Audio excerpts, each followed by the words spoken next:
Hi guys, আজকে আবার আমরা অনেক দিন পর ন্যারেশন চেঞ্জের নতুন একটা পর্ব নিয়ে ফিরে এলাম। বিগত কয়েকদিন দেখানো সম্ভব হয়নি, আমার একটু ব্যস্ততার কারণে। আগের দিনই জানিয়েছি সে কথা। তো ইন্টারোগেটিভ সেন্টেন্সের ন্যারেশন চেঞ্জ, আমি জানি এগুলো অনেকের কাছেই কঠিন বলে মনে হয়, কিন্তু আমি যে প্রসেসে দেখাচ্ছি আশা করছি তোমাদের কঠিন বলে মনে হবে না।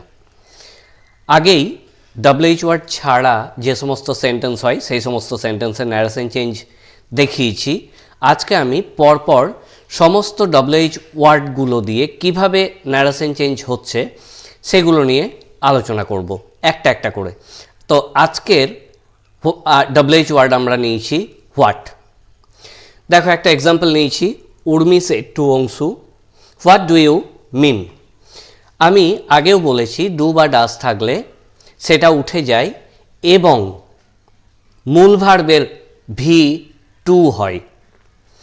তাহলে উর্মি আস্কড, সেডের পরিবর্তে সবসময় আস্কড হবে, টু উঠে গেছে, উর্মি আস্কড অংশু। এবার যেটা মনে রাখতে হবে, তোমরা WH ওয়ার্ড ছাড়া ন্যারেশন চেঞ্জ করতে গিয়ে দেখেছো ইফ অথবা ওয়েদার লিঙ্কার বসছে, এই জায়গাটা কমা কোটেশন উঠে গিয়ে একটা লিঙ্কার বসাতে হচ্ছে, কিন্তু WH ওয়ার্ডের ক্ষেত্রে কোনো লিঙ্কার বসবে না। তোমরা WH ওয়ার্ড পর্যন্ত আগে পরপর বসিয়ে নাও। উর্মি আস্কড অংশু হোয়াট, আমি হোয়াট পর্যন্ত বসিয়ে নিলাম। এবার বাকিটা নিয়ে ভাববো, ডু ইউ মিন আছে, তাহলে ডু বা ডাজ তুলে দিতে বলছি, তাহলে ডু বা ডাজ আমি এখানে ডু আছে, ডুটাকে বাদ দিয়ে দিলাম। ডুটাকে বাদ দিলে দাঁড়াচ্ছে ইউ মিন। তাহলে ইউ অর্থাৎ অংশু, এগুলো আমি বারবার বলছি, যাকে বলছে ইউ ইওর দিয়ে তাকে বোঝায়। ইউ যেহেতু অংশু, সুতরাং ইউ এর পরিবর্তে পার্সন চেঞ্জ হয়ে হি হয়েছে এবং মিনের V2 হচ্ছে মিন্ট, তাহলে হোয়াট হি মিন্ট। নেক্সট দেখো, I said what is the matter. তাহলে আই আস্কড হোয়াট এ পর্যন্ত আমি বসিয়ে নিচ্ছি। এবার ইজ দ্য ম্যাটারটা নিয়ে কাজ করব। এখানে মনে রাখবে সাবজেক্ট এবং তারপর ভার্ব। তো এখানে দ্য ম্যাটার হচ্ছে সাবজেক্ট এবং ইজটা বি ভার্ব, দেখেই বুঝতে পারছো। তাহলে WH ওয়ার্ডের পরে কিন্তু তোমাদেরকে আগে সাবজেক্টটাকে বসাতে হবে, যেমনটা আমি বসাচ্ছি, দ্য ম্যাটার। ইজ থাকলে ওয়াজ বা ওয়ার হয়, এখানে ম্যাটার যেহেতু সিঙ্গুলার নাম্বার তাই was. I asked what the matter was. এবং মনে রাখবে ইনডাইরেক্ট স্পিচে সবসময় কিন্তু ফুল স্টপ হবে। দেখো, Ruby said to the stranger what is your name.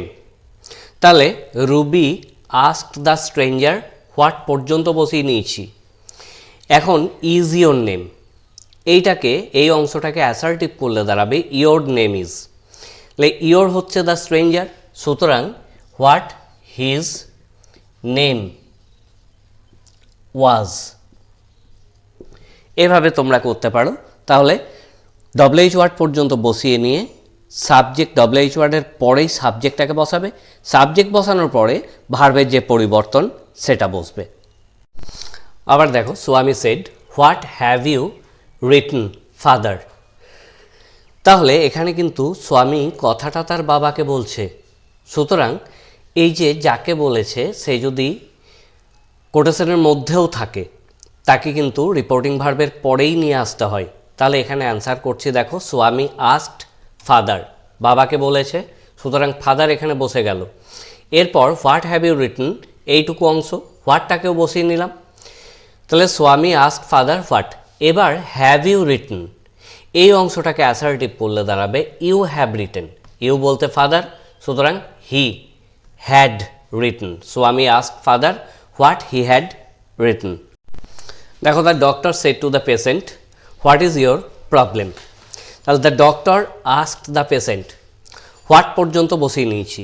এবার ইজ ইয়োর প্রবলেম, এইটাকে অ্যাসার্টিভ করলে দাঁড়াবে ইয়োর প্রবলেম ইজ। ইয়োর অর্থাৎ দ্য পেশেন্ট, তাহলে হিজ প্রবলেম ওয়াজ। অতএব the doctor asked the patient what his problem was. তোমরা এরকমভাবেই solve করো, বুঝতে না পারলে আমাকে আবার কমেন্ট করে জানাও।